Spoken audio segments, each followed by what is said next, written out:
We did some plant shopping recently, and today I'm sharing the plants that we purchased and also some tips to care for newly purchased plants.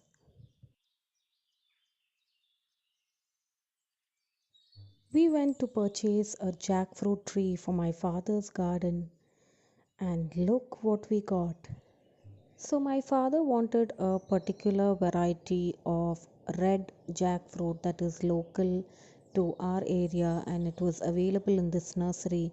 So, we went to purchase that and also some fruiting trees for his garden and a couple for our garden. But there were so many wonderful flowering plants like petunias, chrysanthemums, which were also quite reasonably priced, so we had to get a few for our garden. So here we have some flowering plants along with this red moon variety of jackfruit, which is going to be a seedless variety which has the red pulp, and this is an Israeli orange. It is a sweet variety of orange along with a couple of figs and mulberries that we bought for our garden and also my parents' garden. We previously had a fig tree that was growing in a container, and once it was transplanted into the ground, it didn't survive. So we purchased another one, and this was given to us as a blueberry since we already have mulberry in the garden, but I'm not sure that is a blueberry.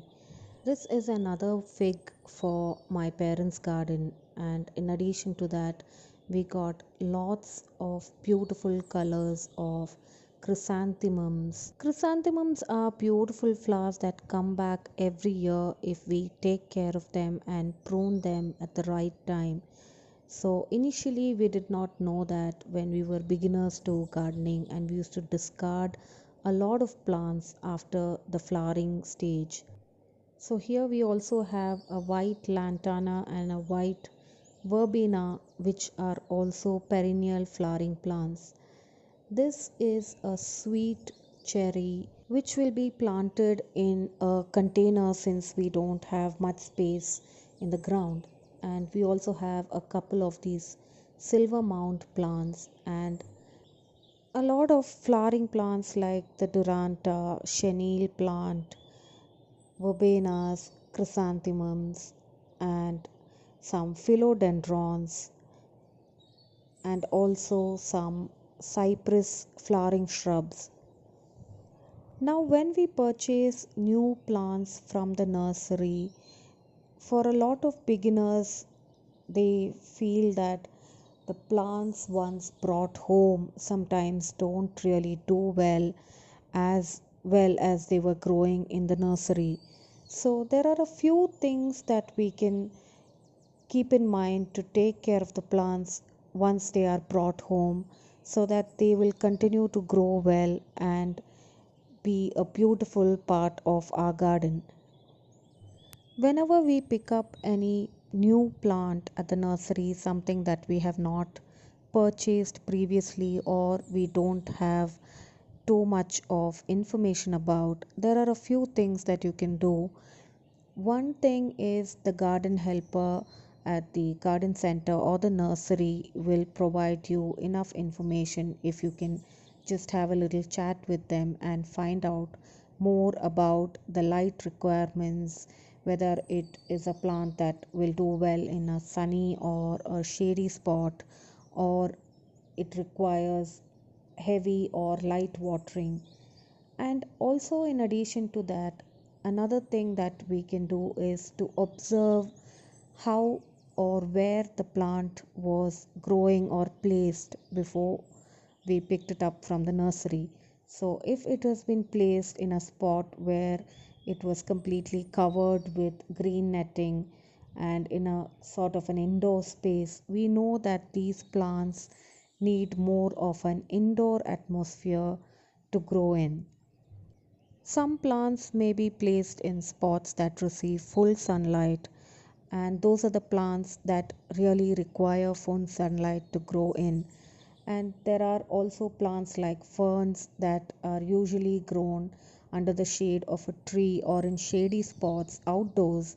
So they are the kind of plants that require partial sunlight to be protected from the afternoon sun but can tolerate morning sunlight. So, doing a little research or study while purchasing the plants by observing where and how they were placed, and also talking to somebody at the garden center to get more information about the plants will help us take care of it well once we bring them back home. The important things for plants to grow well once it is brought back from the nursery are the light requirements, the correct soil and watering that needs to be done for your plants. Once the plants are purchased and brought home, let them sit in a spot where it doesn't receive too much of harsh sunlight but also receives enough light for it to continue growing.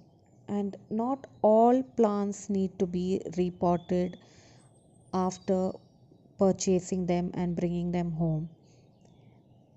If the container in which the plant has been growing in is big enough, it will continue to grow well for a couple more months and wouldn't need any repotting immediately. And even if these plants have to be repotted, let them adjust in the new space for a few days before they are repotted. This will prevent any sort of transplant shock and will help the plant grow well even after it is being repotted.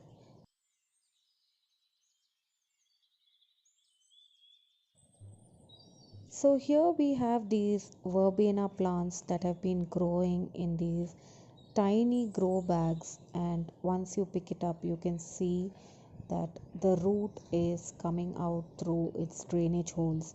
So in this case we know that these plants definitely need to be repotted and have been growing in this container or grow bag for quite some time. So, most of the plants that have been growing in grow bags such as these would definitely need to be repotted, as you can make out when you see these plants that they are ready for repotting. And when you get containers to repot these plants, they should definitely be at least one or two sizes bigger than the grow bag or the container in which it has been growing.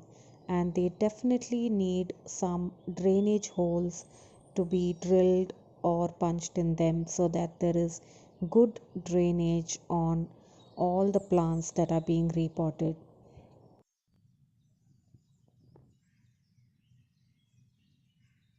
So here I would like to quickly show you how to repot these plants without too much of a disturbance or damage to the roots. So in this you did see that these roots are already coming out of these drainage holes, and they need to be removed carefully without disturbing the roots or damaging them so that they will continue to grow and survive in the new pot. So squeeze the grow bag gently and loosen the soil and carefully remove it without damaging the roots. So as a general potting mix for most plants we use a mixture of some coco peat, garden soil and vermicompost. So that is 30% coco peat, 30% vermicompost and the rest in garden soil. So since our garden soil is a little dense and sticky, we like to use some coco peat so that there is good drainage and there is no water logging in any of the containers. After repotting the plants, make sure to keep this in a covered or a shaded location for at least a couple of days so that it can get used to the new pot and the new atmosphere. And once they are settled in the new pot, then they can be placed in whichever spot is right for them in your garden. Doing a little quick study on newly purchased plants will prevent our plants from getting damaged or scorched in the sun.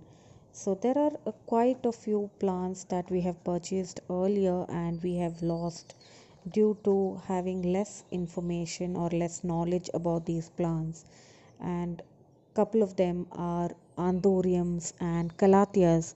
So calatheas are beautiful indoor plants and they love humid atmosphere, and we have a couple of calatheas that are doing wonderful indoors, and a lot of calatheas that we lost in spite of caring for them the way we thought we should care for them.